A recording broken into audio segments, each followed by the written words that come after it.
ஏழு கடல் சீமையெல்லாம் சூழ வந்தாய் கங்கை அம்மா. அம்மா ஆறு குளங்களிலே அழகு நதி ஓடையிலே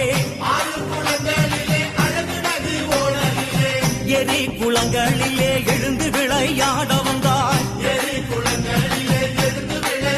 தாயே எல்லா உயிர்களுக்கும் தாகம் தணிக்கும் கங்கை அம்மா.